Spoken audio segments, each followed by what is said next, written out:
The NFL scores another victory for child nutrition. The USDA introduces new programs to reduce food waste. And no more fighting over broccoli. There's a better way to get your kids to eat more vegetables. And more. It's Friday, February 26th, and this is the Brighton Report.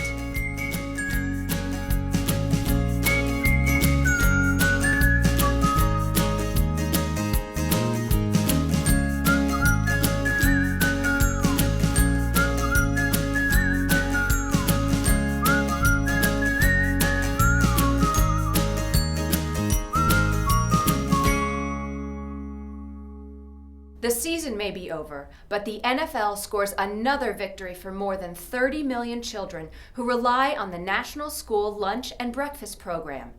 In partnership with the USDA and the National Dairy Council, the NFL announced that $35 million in grants are available to help schools upgrade their kitchen equipment. The need for the up-to-date equipment and adequate appliances is a big obstacle to providing quality nutrition for school kids. Some 88% of schools lack at least one piece of equipment that they need to be able to serve healthier meals.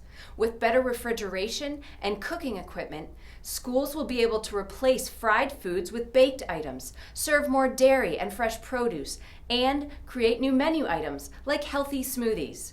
This is not the first time the NFL has partnered with the USDA and the Dairy Council to improve children's health. In 2008, the Fuel Up to Play 60 program was established to encourage children to lead healthier lives through physical activity and better nutrition.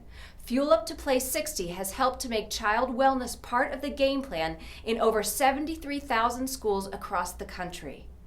The USDA has introduced several programs to combat the growing problem of food waste, including a new set of consumer tools, targeted loans and financial investments, and laboratory research.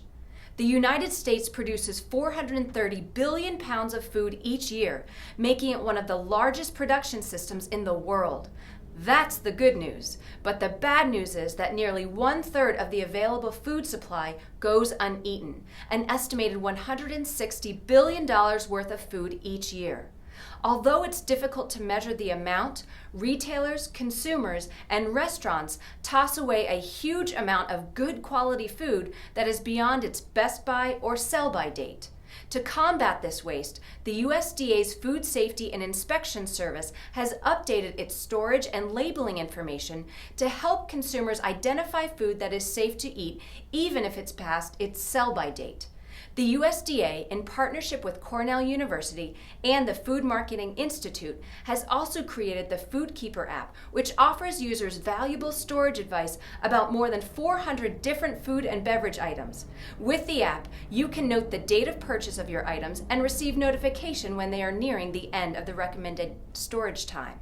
If farmers don't have adequate storage for their freshly harvested food, that food is lost. The USDA has expanded the Farm Storage Facility Loan Program to cover low-cost loans for storage facilities for all kinds of farmers. Better storage prevents damage and ensures the food will end up on the grocery shelf and not in the waste pile. And once that food hits grocery stores, USDA scientists want it to stay fresh longer. Recently, researchers found genetic markers in lettuce that would enable cut lettuce to stay fresh for a month rather than wait on the shelf within days. The best way to get kids to eat more vegetables may be to just teach them why it's good for them. Getting kids to eat vegetables is an age-old problem, but recent research suggests there might be a new solution. According to psychologists at Stanford University, children develop healthier eating habits, including eating more vegetables, if they understand why certain foods are good for them and how those foods will help their bodies function. People often assume that explanations of complex, abstract concepts will be too confusing for young children. But, according to the researchers, children have a natural curiosity and want to understand how things work. The study sought to harness that curiosity by creating a framework to help kids understand the importance of eating healthy. Researchers developed a series of 5 storybooks, each designated to illustrate a key concept about nutrition, such as the 5 food groups, the digestive system, and how nutrients keep the body healthy and strong. A group of preschoolers aged 4 to 5 were divided into 4 classrooms. A different book was read each week in the 2 classrooms during snack time for about 3 months. The 2 other classrooms had snack time as usual. The psychologist found that the children who heard the stories more than doubled their voluntary intake of vegetables, while the amount of veggies eaten by the other children stayed about the same. What sets this study apart from others is that the children weren't trained to specifically eat more vegetables. Rather, the focus was on explaining to the children why their bodies need different kinds of healthy foods.